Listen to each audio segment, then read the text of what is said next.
구독자 여러분 안녕하세요. 건강 토크의 박쌤입니다. 또 한 주는 어떻게 보내셨나요? 건강한 한 주 보내셨나요? 항상 이제 오래 살다 보니까 모든 분들이 주변에 어떤 분들을 만나서 대화를 해봐도 가장 관심사가 건강이더라고요.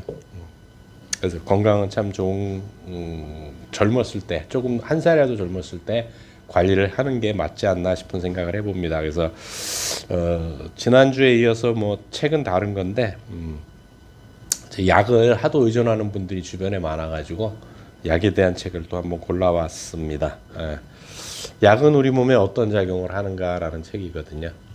이거는 이제 뭐 야자와 사이언스 오피스 해가지고 일본 사람들이 이제 지은 책인데 지필은 이제 가네코 류이치 그다음에 신카이 유미코 야자와 기요시 해갖고 어떤 이제 단체인 것 같아요. 그러니까 사이언스 오피스라는 데는 1982년 설립된 주 야자와 사무소의 과학정보그룹이랍니다. 일본과 해외의 과학 저널리스트, 편집자, 과학자, 번역자 등과 네트워크를 형성하고 있으며 해외의 노벨상 수상자 등 수십 명의 과학자들과 현지 인터뷰 및 학술 교류, 핵에너지 기술의 국제 취재, 과학 주사 컨설팅을 하고 있다. 그래서 이제 여기서 이제 약에 대한 얘기들을 지은 책이 있었는데 이걸 제가 어떻게 서점에서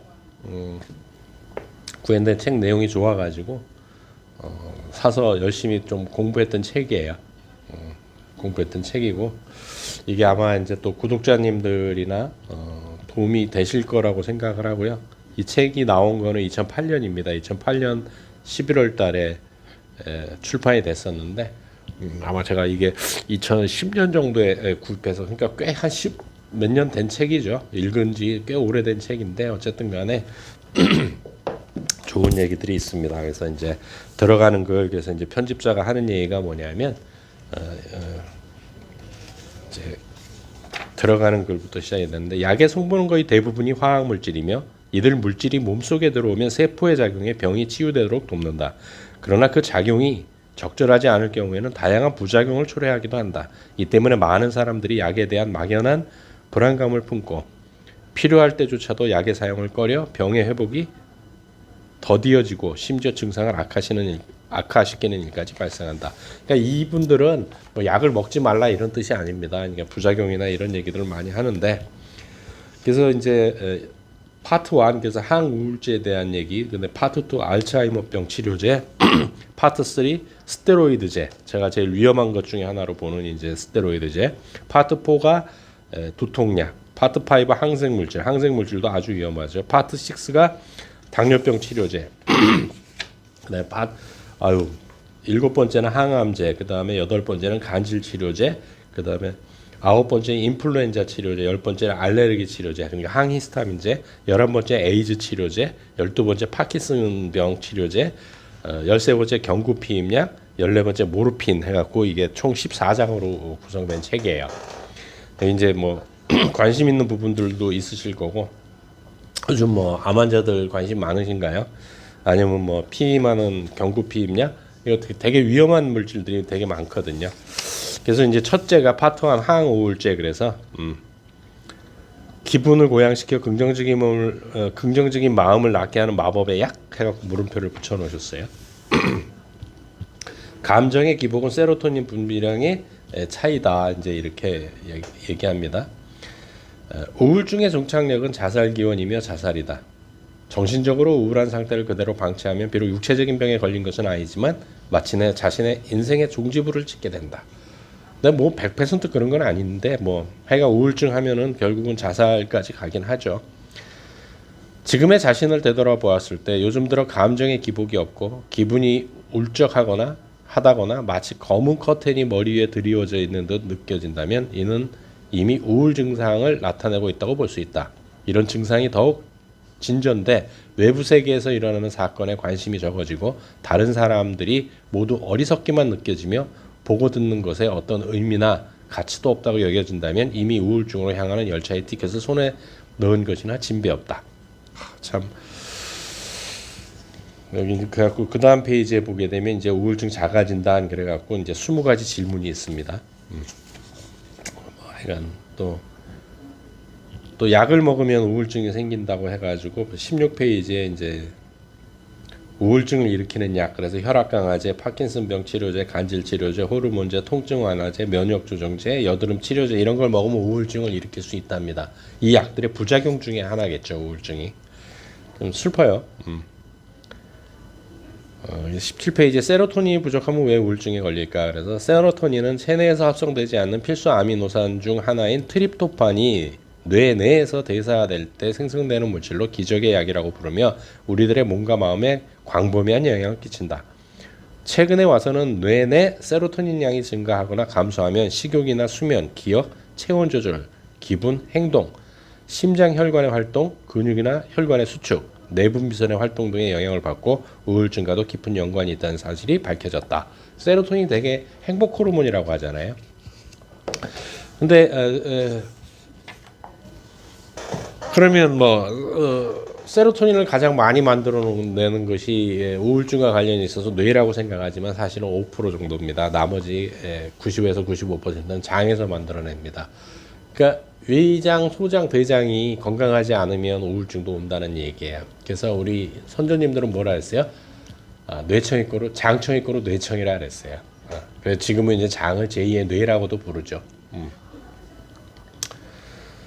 그래서 20페이지에는 항우울제가 있다면 행복한 인생을 보낼 수 있다 하고 물음표를 붙이신 거예요. 3한계 항우울제의 작용 원리는 세로토닌을 재흡수하는 수용체를 막아 재흡수가 일어나지 않도록 하는 것이다. 이렇게 되면 방출된 세로토닌 대부분이 이웃한 신경세포 수용체에 전해져 정보가 정체되는 일이 없이 전달된다. 이 얘기가 좀 어렵죠. 재흡수제, 재흡수 억제제 이런. 그러니까 이 호르몬이라고 하는 것은 일단 분비가 되면 어떤 역할을 하고는 싹 사라져야 돼요.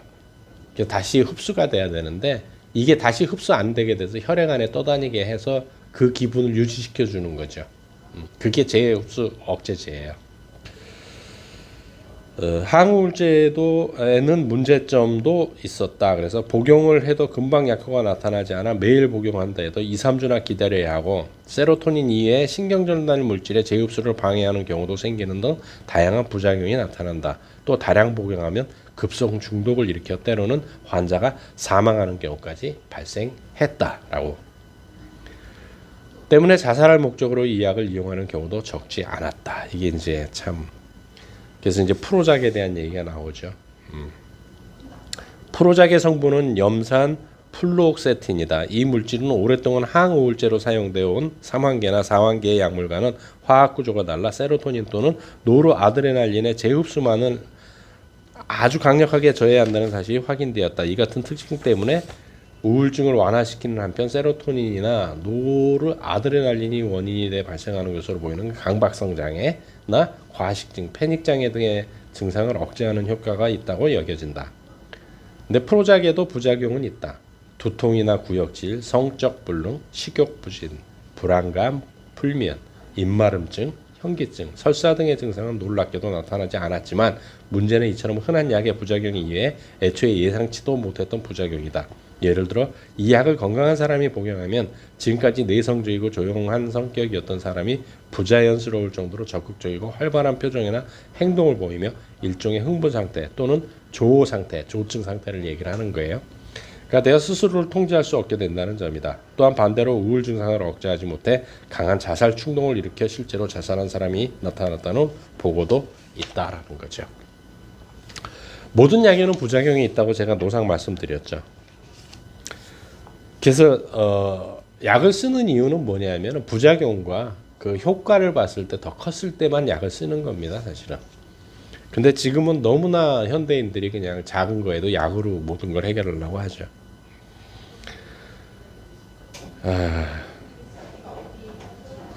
어쨌든 간에 이런 문제들이 자살 문제가 계속 문제가 되는 거고요. 탁월한 효능의 약을 개발하려면 우선 치료 대상인 병의 원인과 메커니즘을 충분히 밝혀내야 한다. 건강했던 사람이 갑자기 우울증 증상을 일으키고 점차 자살하고픈 심리로 발전해 간다는 생리학적 과정을 완전하게 해명할 수 있을 때까지 항우울제에는 늘 석연치 않은 이미지가 따라붙게 될 것이다 라고. 급하시면 드시긴 드셔야 돼요, 사실은. 그렇지만 거기에만 의존하지 말라는 의미일 겁니다. 이래서 파트 1 우울증에 대한 약은 끝나고요. 파트 2 알츠하이머병 치료제에서 뇌세포의 불가항력적인 파괴를 막는 약을 과연 개발할 수 있을까라고 물음표를 던집니다. 그래서 이제 30페이지에 뉴런이 차례로 죽어가는 알츠하이머병의 메커니즘, 그래서 이제 알츠하이머가 뭔지 나오는데, 알츠하이머병은 뇌의 신경세포가 점차 죽어가 정신활동이 파괴되는 무서운 병이다. 환자의 뇌는 병의 진전과 더불어 위축되어 성인이라면 1300에서 1500g 되는 뇌의 중량이 마침내는 800에서 900g으로 줄어 두 번 다시 회복되지 않는다. 결국 그게 회복되지 않으니까 이제 여러 가지 문제들이 생기는 거겠죠. 발병 후 몇 년이 경과하면 더 이상 걷는 것도 힘들어지고 가족의 얼굴이나 자신의 얼굴도 알아보지 못해 거의 몸져 누운 상태가 된다. 음식물을 삼키지 못함으로 몸이 급속도로 쇠약해지고 침이나 음식이 기관으로 들어가 폐렴을 일으키거나 심장이 이상을 일으켜 사망하게 된다. 통계에 따르면 알츠하이머병 환자가 발생한 후 평균 6년 정도에 사망한다라고 얘기를 합니다. 자, 여기서 이제 우리는 현대인들은 특히 이제 저희 구독자분들 중에서도 그렇게 생각하시는 분이 있는지 모르겠지만, 치매나 알츠하이머나 똑같다고 생각을 하지만 다른 거예요. 그래서 친절하게 샘스 앞에 이제 치매에 대해서 얘기를 해주십니다. 치매를 일으키는 원인의 대부분은 뇌혈관 장애와 알츠하이머병인데 두 개가 다르다는 얘기예요. 이 중 알츠하이머병 환자 수만 70만 명에 이르는 것으로 보고 있다. 고령화 사회가 빠른 속도로 진행됨에 따라 치매 환자 수는 해마다 증가해 2020년에는 300만 명이 달할 것이라는 추산도 나오고 있다. 이거는 일본의 케이스예요. 우리나라 얘기가 아닙니다. 치매 환자도 되게 많죠. 옛날에 할머니들은 이제 치매였는데 그건 뇌 혈관의 문제고요. 알츠하이머는 뉴런의 문제인 거죠. 달라요, 병이. 알츠하이머병이 진전되면 대뇌피질뿐만 아니라 뇌의 깊은 곳에 있는 신경세포도 파괴된다. 특히 기억을 지배하는 해마와 학습과 기억에 중요한 역할을 담당하는 대뇌 핵 부분이 심하게 손상되는 듯하다. 대뇌 핵의 신경세포는 아세틸콜린이라는 신경전달 물질을 이용하는데 환자의 뇌에서는 이 물질이 급속하게 줄어든다는 사실도 밝혀졌다. 위축되는 거죠. 그래서 이제 38페이지에 알츠하이머병은 약으로 극복할 수 있을까라고 이제 질문을 던지지만,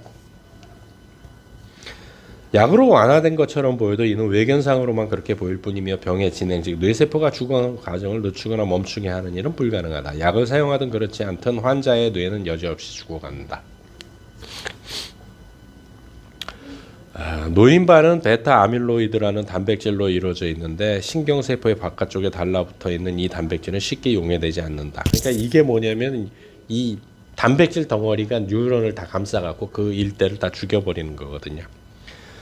베타 아밀로이드는 건강한 사람의 뇌 속에도 소량 존재하지만 뇌세포에 침착되는 일은 거의 없다. 왜냐하면 건강한 사람의 경우 불필요한 베타 아밀로이드는 효소에 의해 분해되기 때문이다. 그런데 알츠하이머병 환자의 뇌에서는 왜 아밀로이드가 응집되는 뇌세포에 침착하는 걸까?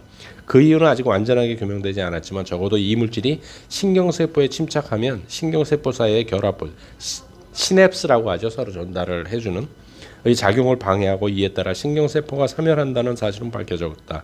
참고로 이 단백질의 침착은 다운 증후군이나 파킨슨병에 걸린 환자의 뇌에서도 볼 수 있다. 이게 2008년도에 나온 책이라고 했잖아요. 그래서 2020년도에 이거에 대한 부분이 약간은 해결이 됐어요. 결국 뇌도 배출을 해야 되는데 이게 안 되는 거예요. 그러니까 결국 독소가 계속 쌓여갖고 베타 아밀로이드라는 게 배출이 돼야 되는데 배출이 안 되고 꽉 막혀서 뉴런을 죽여버리는 거죠. 그것도 순환의 문제라고 지금 보고 있어요. 물 많이 안 드시는 분들 알츠하이머도 걱정을 하셔야 됩니다. 예. 적어도 알츠하이머병 초기라면 치매의 진행을 막든지 진행을 늦추는 약이 머지않아 개발될 가능성이 있다. 그러나 어떤 신약도 중증의 치매 환자를 치료할 수 있으라는 기대는 할 수 없을 듯하다. 약으로 해결 안 된다는 얘기예요. 그래서 알츠하이머에 대한 얘기가 끝나고요. 3장이 이제 스테로이드제. 굉장히 많이들 드시죠, 스테로이드. 그래서 48페이지에 스테로이드 호르몬의 성질 이래 갖고 사실 스테로이드는 이제 우리가 부신, 콩파 뒤에 있는 부신이라는 곳에서 나오는데 이제 부신 피질과 부신 수질 이렇게 두 부분으로 나누는데 피질 겉부분에서 나오는 게 스테로이드예요. 안에서 나오는 게 비스테로이드계고요. 스테로이드는 거의 모든 동물이나 식물의 몸속에서 스스로 만들어내어 호르몬으로도 이용되는 화합물이다. 화합물은 크게 5종류로 나누는데 이들 화합물을 조금씩 성질이 다른 물질로 세분화하면 몇백 종류나 된다. 주로 사용되는 3종류 스테로이드의 작용 그래가지고 이제 첫 번째가 부신피질 스테로이드 그래서 당질 코르티코이드라는 이제 이름으로 하는 거죠. 두 번째는 아나볼릭 스테로이드 단백 동화 호르몬, 세 번째가 성 호르몬 이렇게 됩니다. 그러면 이게 약으로 이제 얼마나 치료 효과가 있는지. 그러니까 사실은 이 스테로이드계가 왜 나오냐면 통증을 완화시켜 급격하게 몸을 회복시켜 버릴 수 있거든요. 예를 들어 동물한테 물렸는데 목숨은 잃지 않고 살았다 그러면 감염되는 걸 막기 위해서 스테로이드가 엄청 나옵니다. 그래서 그냥 치료를 해버리거든요. 우리 몸에 생명을 유지하기 위해서 나오는 거예요. 피부에 가벼운 생채기나 염증이 생겼을 때 스테로이드제를 바르면 하루 만에 염증이 누그러지고 3일이 지나면 새로운 피부가 재생된다. 그 밖에도 아토피, 천식 류마티즘, 교원병, 다발성 경화증, 뇌의 부종, 만성 통증이나 식욕부진, 폐렴, 백혈병 등과 같은 암, 돌발성 난청, 장기 이식 후의 면역 억제 등 의료 현장에서 스테로이드제를 필요로 하는 곳은 일일이 열거할 수 없을 정도로 많다. 제가 좀 전에 말씀드렸지만 그렇게 우리 몸을 빨리 회복시킬 수 있는 게 스테로이드인데 이거를 약으로 만드니까 오직하겠어요. 아토피 그렇게 심한 아이도 어때요? 바르면 금세 다 가라앉아 버리죠. 근데 치료되는 게 아니에요. 두 번째 이제 당질 코르티코이드가 분비되면 체내의 신진대사가 활발해져 몸이 스트레스에 금방 대응할 수 있게 된다. 당질이라는 말에서 짐작할 수 있듯이 이 스테로이드는 먼저 혈당치를 올려 뇌나 심장에 충분한 당을 공급하고 몸의 기본적인 기능을 유지하려고 한다. 막 움직이게 하는 거죠. 또 염증을 일으키는 물질의 생산을 방해하거나 면역세포의 작용을 방해해 염증을 억제하고 혈액을 쉽게 굳도록 해 상처가 빨리 회복되도록 하며 중추신경을 흐물시켜 기분을 고양시키는 등의 효과도 낸다. 그러니까 이 스테로이드 계열들은 하여간 몸을 빨리 회복시키는 게 목적이에요. 스테로이드는 인체의 설계도라 할 수 있는 DNA에 직접 작용하는 것으로 보인다. 이 호르몬 물질은 세포막을 쉽게 통과해 세포 안으로 들어가 오직 이 물질만을 받아들이는 단백질과 결합한다. 그리고 이 둘의 결합물은 DNA상의 유전자를 활성화시키거나 반대로 활동을 억제시킴으로써 몸을 환경에 빠르게 적응시킨다. 생존을 위해서 부신에서 분비하는 거예요. 부신 피질의 기능이 저하되는 희귀병인 에디슨병의 환자는 스테로이드제를 늘 보충하지 않으면 쉽게 저혈압이나 저혈당이 되고 그런 상태에서 육체적 스트레스를 받으면 급격한 저혈당 증세를 일으켜 의식을 잃고 사망할 위험이 있다라고 합니다. 스테로이드는 몸의 기능을 정상적으로 유지하는 데 반드시 필요할 뿐 아니라 다양한 병을 치료하는데도 다른 약으로는 대체할 수 없는 호르몬 물질이다. 호르몬은 내 몸을 지배하지 않습니까? 치료를 위해 스테로이드제를 사용하면 혈액 속에 충분한 양의 스테로이드 호르몬이 존재하게 된다. 그러면 뇌는 부신이 스테로이드 호르몬을 만들 필요가 없다고 간주하고 부신이 스테로이드 호르몬을 분비하라는 명령을 내리지 않게 된다. 즉 스테로이드제를 사용하는 동안에 부신은 스테로이드 호르몬을 만들지 않기 때문에 본래부터 갖추고 있던 스테로이드 생산 능력이 저하된다. 그리고 스테로이드제 사용이 길어지면 길어질수록 부신의 기능은 더더욱 떨어진다. 몸을 살 수 없게 만든다는 거죠. 그래서 63페이지에 부작용들이 나옵니다. 우선 원래 혈당치가 높았던 당뇨병 환자의 경우는 증상이 악화될 우려가 있다. 이 약을 장기간 사용하면 근육이 여의어 감소되는 현상도 일어난다. 그리고 지방을 대사하기 때문에 혈액 속에 지방살이 늘어나 고지혈증이 될 위험도 있다. 또 면역계의 활동이 저하될 우려도 있다. 스테로이드제는 백혈구의 활동을 억제하거나 면역세포 사이에서 정보를 전달하는 물질의 생산을 억제하기 때문에 일반적으로 염증을 금방 아물게 하는 작용을 한다. 결국 그러니까 뭐예요? 균이 들어와도 적절히 대응을 할 수가 없게 될 수 있습니다. 연고로 된 스테로이드제를 이용할 때도 사용법을 제대로 지키지 않으면 피부가 얇아지고 쪼그라들며 모세혈관이 확장돼 얼굴이 붉어지는 등의 부작용이 나타날 수 있다. 병원에서 처방되는 약뿐 아니라 시중에 판매되는 약들 중에서도 약효가 강한 스테로이드제가 있기 때문에 어쨌든 장기간 사용한 일은 피해야 한다.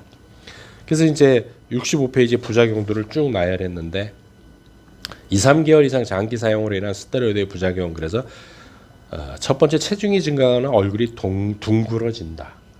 에디슨병이죠. 두 번째 감염증에 쉽게 걸리게 된다. 세 번째 혈압이 상승한다. 네 번째 혈당치가 올라간다. 다섯 번째 피부에 멍이 잘 들고 피부에 상처가 잘 나지 않으며 피부가 얇아지는 증상이 생긴다. 여섯 번째 근력이 저하된다. 일곱 번째 정신적으로 고양되는 사람이 있는 반면 우울하거나 정신장애 불안을 보이는 사람이 있다. 여덟 번째 위궤양이나 십이지장 궤양에 걸릴 위험이 있다라고 합니다. 당장 뭐 급하니까 뭐 가려우니까 아이가 잠을 못 자니까 그렇게 해서 쓰긴 쓰지만 이게 굉장히 위험한 겁니다. 나중에는 부신 자체가 활동을 안 하게 되면 생명에 아주 위험할 수 있습니다. 약을 쓰지 말란 얘기가 아닙니다. 급할 때는 쓰셔야 됩니다. 그렇지만 스테로이드뿐이 아니고 지금 얘기한 약들을 오래 쓰게 되면 결국 그 약으로 인한 부작용으로 인해서 다시 악순환으로 갈 확률이 되게 높습니다. 그러니까 그런 것들도 다 어디서부터 시작됐는지 원인을 파악하시고, 원인은 뻔하거든요. 식생활, 생활 습관이거든요. 물론 100%는 아닙니다만 그런 것들을 교정해 나가는 것이 맞는 방법이 아닌가라고 생각을 해봅니다. 또 건강한 한 주 보내시고 다음 주에 만나 뵙도록 하겠습니다. 수고하셨습니다.